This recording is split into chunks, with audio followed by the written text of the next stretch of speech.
There are times when prophets are called to do something that are most unusual. There are some things that prophets are called to do that are outright dangerous. There are times when prophets are called to do something that people would wonder, what is that all about? It's not necessarily that it was a dangerous thing, but that it was a most unusual thing and would catch people's eye, and people would be left wondering, what's that about? And might just ask, what is all of that about? There were times when a prophet might be called to do something or even forbidden to do something that would seem a bit cruel to the man, but God had His reasons behind it, and God knew what He needed. And if we go to Jeremiah chapter 13, we're going to look at this object lesson that God teaches in numerous ways. There's not just one way. Like with a textbook, one may find that a textbook just teaches in one way, just clear-cut facts.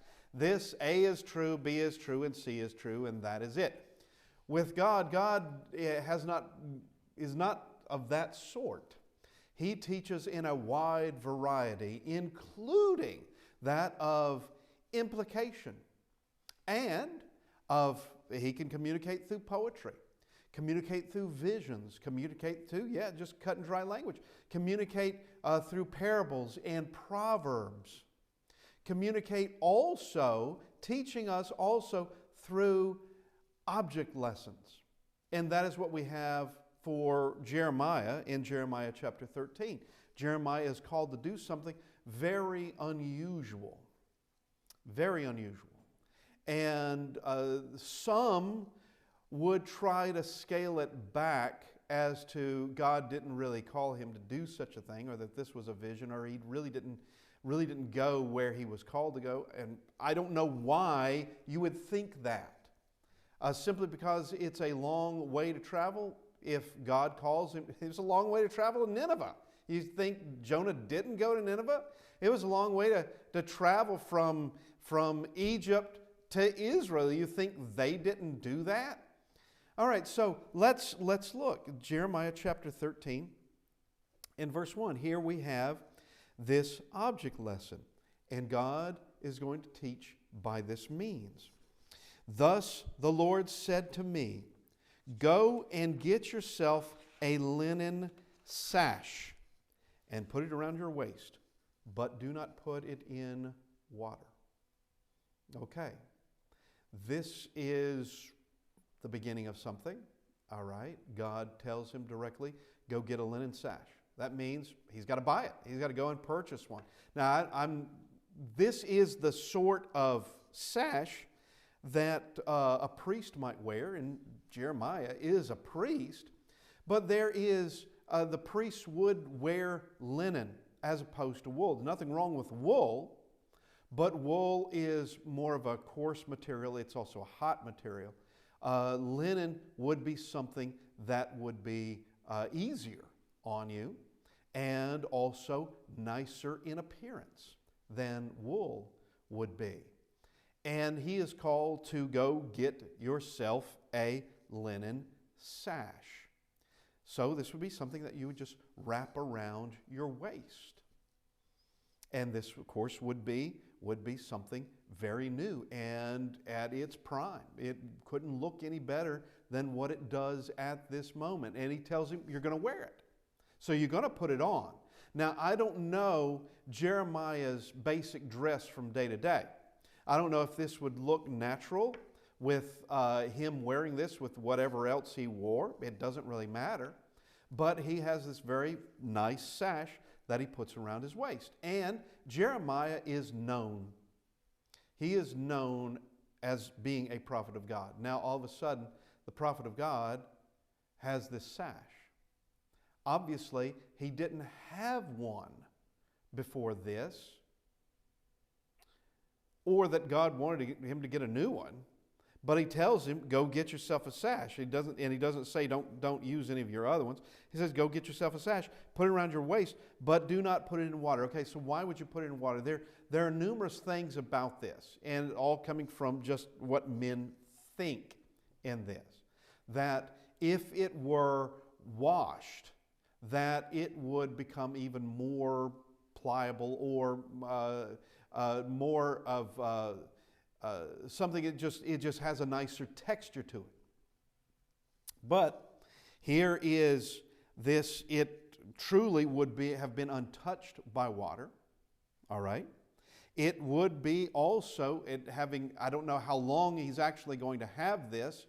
So I'm not sure how dirty it may become, but that doesn't matter. That's not part of it whatsoever. But it's in its original form. I think that's what we need to put down in this, is it's in its original form. Now, I don't know what color this may have been. It may have been a natural color. It may have been dyed. But as we know, that especially when you're talking about dyes of the ancient past, that when you begin to wash them, the dye slowly begins to fade because it's being washed away. All right. Modern dyes don't do that so much, but even they can fade, of course. But I think our point is it's going to be in its original form. It's been unaffected by anything other than just being worn by Jeremiah.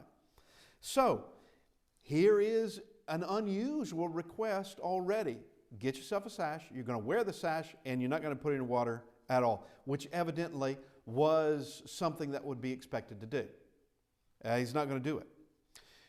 So, verse 2, so I got a sash according to the word of the Lord and put it around my waist. That's what he did. And would this have brought attention to him? It might have, depending on how else he was dressed, and people who might have seen him go daily, suddenly he has a new sash. Well, maybe. Now, verse 3, and the word of the Lord came to me the second time, saying. So we're not through with the sash yet. All right? This isn't just for something for him to wear. There's a lesson here, and obviously he's doing it because out of obedience, but I think he knows there's going to be some message. Why would God be doing this if there wasn't some purpose behind it? So God speaks to him again. Verse 4, take the sash that you acquired, which is around your waist, and arise and go to the Euphrates and hide it there in a hole in the rock. All right. Now things have gotten a lot more strange. All right, the Euphrates would be traveling a distance. He's got to go north and a bit to the east to get to the Euphrates. Now, this is where some commentators, some theologians, some who knows who all, they don't believe he went to the Euphrates, but he basically went to some closer stream or river. I don't know why you would think that. Simply because the Euphrates could someone travel to the Euphrates? Obviously they could. Did God tell him to go to the Euphrates? Yes. Does it say that he went to the Euphrates? Well, yeah, in verse 5, he says he does that. So this is all scripture. It doesn't then add, but he didn't really. He is told to go to the Euphrates with that sash and put that sash in a hole in the rock at the Euphrates River. All right? Why? Well, he doesn't know. God knows. Jeremiah has no idea. He has no idea why he was called to get a sash, but he does. Why is he supposed to wear it? But he does. He's not to wash it, so he doesn't. Now he's called, this isn't a simple thing of just wearing a sash. Now go to the Euphrates. Now it has been estimated that in those days with conditions of roads, and he may have gone, who knows, on the back of a wagon. It doesn't matter how he got there. He could have taken a horse, he could have taken a mule, could have taken a donkey. Any one of those ways. He could have just walked. Any one of those ways. But you can expect it to be weeks, and some have saying as much as 3 months for you to have someone to have gone from Israel to the Euphrates and back. All right. I really don't know how long it would have taken in those days, but I could very well understand it would take weeks to do that. So he's going to be gone for a while. He's bought himself a sash. How long did he have the sash before he leaves town? But I don't know. But he leaves town with wearing his sash. Okay. And so, verse 5, so I went and hid it by the Euphrates as the Lord commanded me. And I think every bit of that is the truth. There's no hyperbole, there's no exaggeration, there's no substitution of when he says Euphrates, he just means any body of water. I don't think so, because that's not what's being communicated, that he's called to go to the Euphrates. And he says he goes to the Euphrates, and that's exactly what he does. He hid it by the Euphrates as the Lord commanded him. Okay? Now, why the Euphrates? Well, first off, it's because God commanded. But why would God command the Euphrates? Well, something's about to cross the Euphrates, and it's going to matter. Something very large is about to cross the Euphrates. In Jeremiah's lifetime, and as God has been warning for a while, and it is the Babylonians and Nebuchadnezzar. That force is about to cross the Euphrates. And in crossing the Euphrates, they're going to walk all over everything west of the Euphrates up to the Mediterranean, and that's going to include Judah. They're going to go right down to Judah, and they're going to take Jerusalem, and they are going to destroy the temple. They're going to take all the implements out of that temple. They're going to destroy Jerusalem. They're going to do it. And they're going to begin to take every resource out of the area. Every resource. If it has any value at all, they're going to take it. That includes what we might call human resources. They're going to take people that they see as being useful somewhere else. Now, there are people that have got to stay in the area, and Jeremiah is going to be one of those. There are people that have got to stay, otherwise, who knows what's going to happen? It's going to turn wild. Who knows what's going to happen? If nobody lives there, someone, I suppose, would eventually wander in and stay. Nevertheless, the Euphrates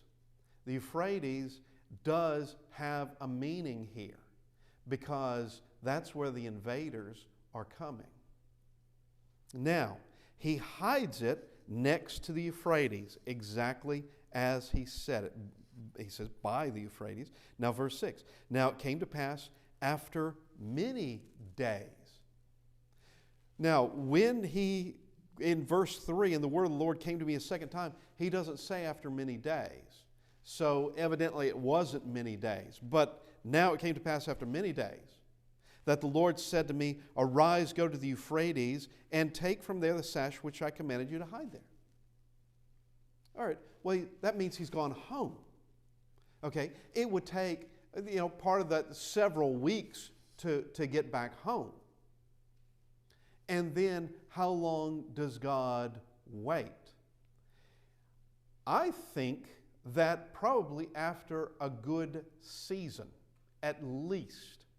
Because in my mind, I think it's going to be after the Euphrates floods, which might occur in the spring.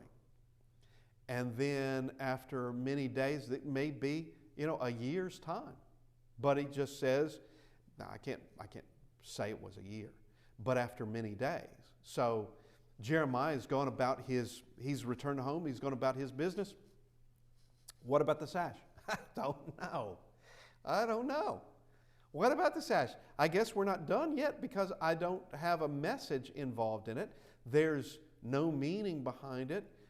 There's no purpose that has been given to me, but God wants it, therefore I do it, which that's a good principle to have. God tells him, now go back and find the sash. You know where you hid it. Go get the sash. So now he's got to take the trip again. It's going to be several weeks again that he's doing this. So for your local folks, Jeremiah disappears, having bought a sash for whatever reason, which may have been completely out of his character to have done such a thing. He disappears for weeks, then he comes back and he doesn't have the sash anymore, and life goes on per usual. Then all of a sudden Jeremiah disappears. He's gone again. Well, he leaves to go back to the Euphrates, and verse 7, then I went to the Euphrates and dug. He knows where he hid it. He knows where he put it.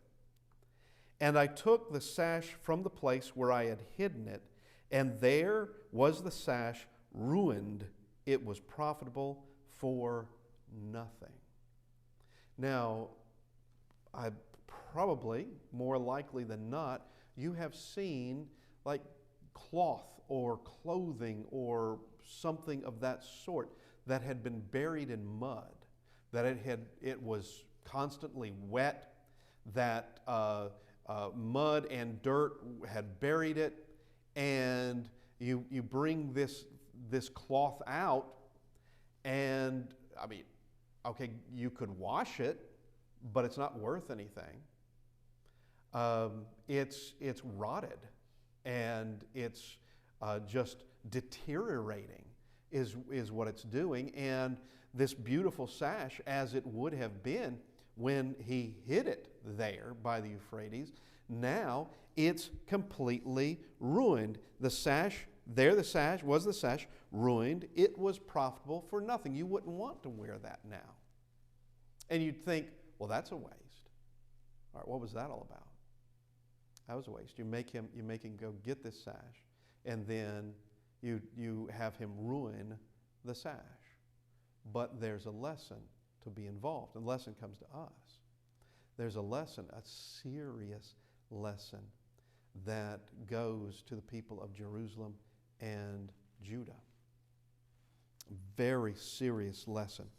And here he is going to explain, because quite often a prophet is shown something, perhaps something in a vision, perhaps an object, shown something, and you have these words of, what do you see? Well, I see this. What does it mean? I have no idea. You know, Lord. And then the explanation is given. All right, here the explanation is given. Then the word, verse 8, then the word of the Lord came to me saying, thus says the Lord, in this manner I will ruin the pride of Judah and the great pride of Jerusalem. This sash, which has now been flooded, it has been buried in mud, that it doesn't say that Jeremiah buried it. It just said that he hid it. Okay, that's where he put it there, and he hid it there. But now he's got to dig it out, and it would be this. It would smell like the clay or the mud that it's been in. It would smell like the river. And perhaps, I don't know, linen may have another smell as it's deteriorating. I wouldn't know, but it's completely ruined. But God says, I'm going to ruin the pride of Judah and Jerusalem. I'm going to ruin that pride. They've got it at the moment. They're showing it at the moment, but he's going to destroy it by people who are coming over that Euphrates. They are going to be flooded. Jerusalem is going to be flooded by Babylonians. Jerusalem is going to be taken, and in that message, because Jeremiah is going to be telling them that they need to be listening to God, that there is a people coming, and you need to let them in, because this is the will of God. Don't try to resist them. Just let them in. And that was a message, that was treason. Treasonous talk. That's sedition. That's undermining morale of the troops. The authorities would see Jeremiah as destroying their ability to defend their city. But the fact is, these words came from God, not from Jeremiah. These words came from God. They had no chance of defending their city. They had no chance of repelling Babylon. That was an impossibility. All you can do is just welcome them in and hope that God will have mercy on you for doing that. Just hope that He will. But here, God says, verse 10, this evil people, look at these things, who refuse to hear my word. That's the first one. They refuse to hear my word. And when he says that, he's not talking about just a couple of times when he's told them something and they've refused. This is a constant thing. Going from the fact that they would not recognize the words of Moses or the words of others as being legitimate, at least to where they would be living these things. Now, to a degree, they were, to a degree. It would be like the appearance of, but in reality, there was bloodshed and there was violence and there was every kind of wickedness that was going on. They refused to hear my words. And here comes the next one. Well, if they refuse to hear his words, who follow the dictates of their hearts. They rule themselves. They're not being ruled by God. They're not, well, let's just say they're not following God. They're following the dictates of their own heart. So they decide what is right. They decide what they're going to do. They have decided that it is not God, but themselves who sets the rule here. So they won't hear his words. They won't follow his dictates, but their own, and walk after other gods to serve them and worship them. So where has this taken them? They will not regard his words. They follow the dictates of their heart. And where did that lead? To worshiping things made out of stone or clay or wood or nothing at all. But worshiping other gods. And how did that turn out for them? How did that go? Well, one would think that people would learn, but quite often we don't. You would think that the lessons from previous generations recorded for us all, they had them. They had the text written concerning Elijah and Mount Carmel and the demonstration that occurred there, but it meant nothing to them because they're not regarding his words.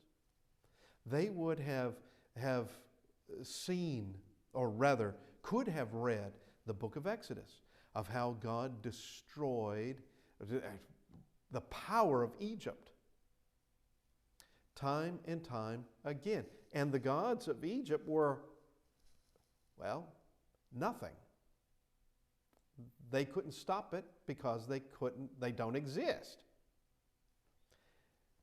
Yet, in every generation, including our own, we have those, and that'd be most people, refuse to hear my words.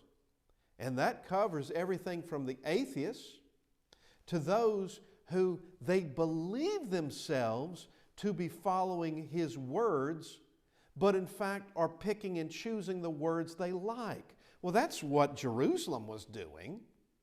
That's what Jerusalem was doing. They didn't stop the sacrifices. They didn't stop the priesthood. They continued that. They just added some things to it and took some things out of it. That's what they did. Did they believe in Jehovah? Yeah, they did.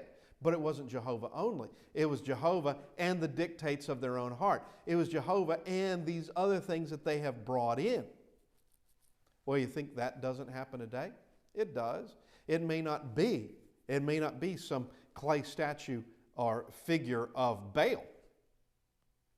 But it can definitely be technology. It can definitely be some hobby or something we enjoy. It can definitely be something that has taken our heart, something that is where our heart truly is, and that's where we really occupy our time. Serving that rather than God. Having a love for pleasure rather than a love for God. Now, here, it continues on. Let's start from the beginning of verse 10. This evil people who refuse to hear my words, who follow the dictates of their heart and walk after other gods to serve them and worship them, shall be just like the sash which is profitable for nothing. He's going to take that great pride and he's going to ruin it. He's going to take that evil people and he's going to ruin them. And they're going to be in ruins. And there will be a remnant left to continue on. But let me emphasize the word remnant. Many, many people in Jerusalem would die. But there would be a remnant. Those that were like a Jeremiah who were left there as basically like a place marker. And others like Ezekiel and Daniel who were taken out of there serving the Babylonians in other places. Here you have a remnant that is there. They're not near the nation that they had been. After Babylon gets through with them, they won't be near the nation that they had been. And God is going to see to it that this is done. And they shall be profitable for nothing. Verse 11. Here we have a further explanation.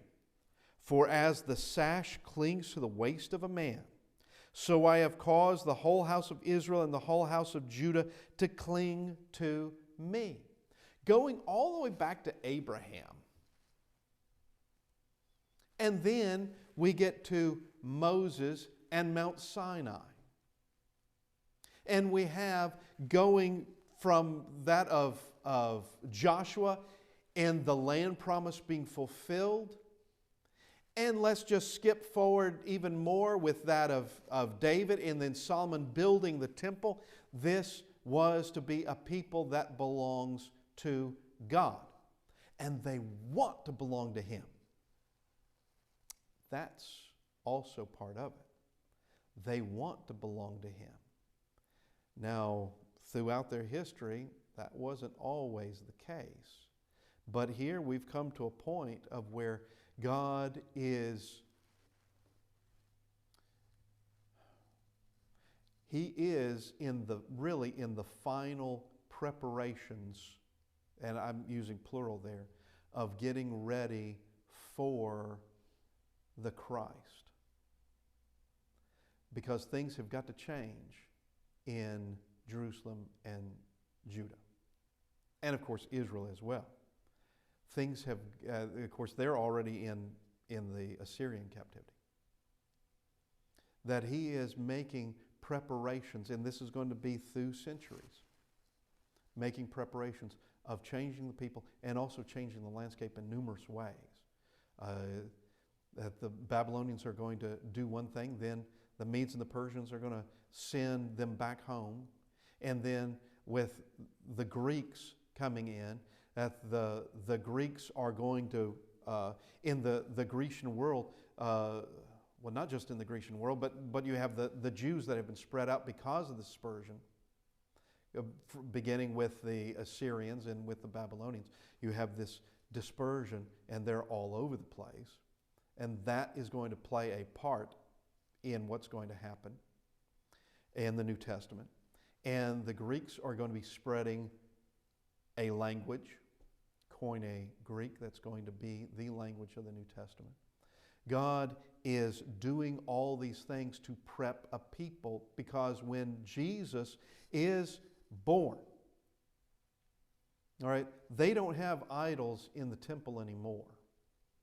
And they don't have a problem with the Baals and the sacrificing their children to Molech or any of those things. They don't have that anymore. That's been done away. That is their filthy past, and they abhor it. They do. They abhor it. Now, they still have their own problems, yeah. They have different problems, but it's not those problems. Now, for verse 11 again, we started again. For as the sash clings to the waist of a man, so I have caused the whole house of Israel and the whole house of Judah to cling to me, says the Lord, that they may become my people for renown, for praise, for glory, but they would not hear. Now understand, the renown, the praise, and the glory, God already has that. He doesn't need it. He doesn't need Israel for that, but Israel needs Him for that. Israel needs Him. They need the renown, the praise, and the glory, but that only comes by clinging to Him. That's the only way it's done, is by clinging to Him. Because there is a special situation, something designated for the Jews, not designated for anybody else, but for the Jews. And it is the Messiah is going to be born in Israel and will be a Jew. If Christ is going to come in the flesh, it's got to be from some people, somewhere. God chose the Hebrews. He chose the Jews in which this was to be done. And because of that, He separated them with their own law, and expected them to maintain that, expected them to respect that. But they would not hear. Now, let's just look at verse 15 now. Hear and give ear, do not be proud, for the Lord has spoken. And we can continue on. Give glory to the Lord your God, because He causes darkness, and before your feet stumble on the dark mountains. And while you are looking for light, He turns it into the shadow of death and makes it dense darkness. But if you will not hear it, my soul will weep in secret for your pride. My eyes will weep bitterly and run down with tears, because the Lord's flock has been taken captive. Been taken captive. And that's not poetic language. The flock, yes, they are described as a flock, but they are taken captive. And it's by a pagan people. God will use whatever means He finds necessary to do whatever He thinks needs to be done. And in this case, He's going to use a wicked people. The Babylonians aren't a righteous people. He's going to use them to punish a wicked people. That's what He's going to do. And that's what He does. And with this demonstration, or this object lesson of the sash, what are lessons in this? One is that, like that sash is subject to the power of nature, the power of God. There is a flood, there is water, there is mud, there is all that destroys that.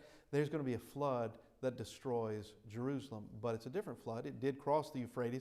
It's a different flood, and it's a flood of people. It's a flood of an army that's coming, and there will be no stopping it. That sash could not stop the Euphrates, nor can Jerusalem stop the Babylonians. It's impossible. And their pride is going to be completely ruined. There's nothing to be, just like that sash.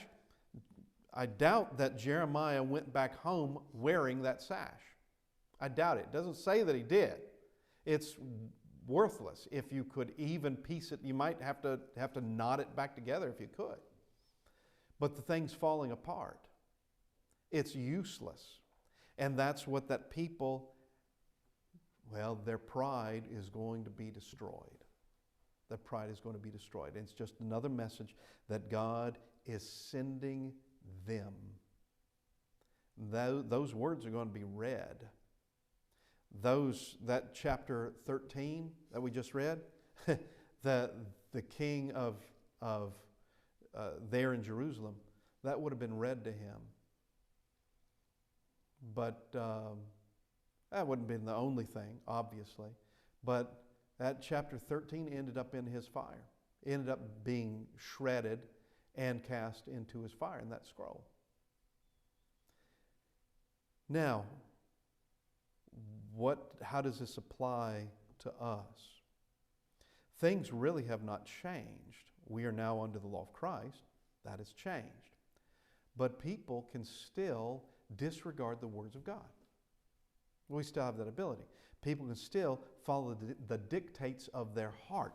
You have those that are discussed in the New Testament who are just basically godless people. You also have others that they would see themselves as godly, but they have itching ears, and therefore they go after the dictates of their heart. They go after the doctrine they want, not what God has given, but some other doctrine that sounds better to them. It appeals to them emotionally, appeals to them because of certain desires, appeals because it leaves certain things out and brings certain things in.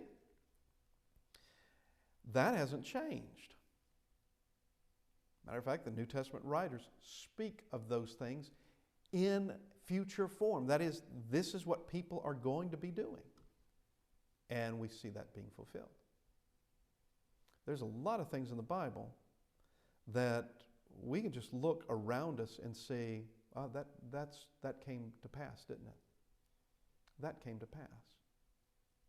If we just pay attention, if we just look.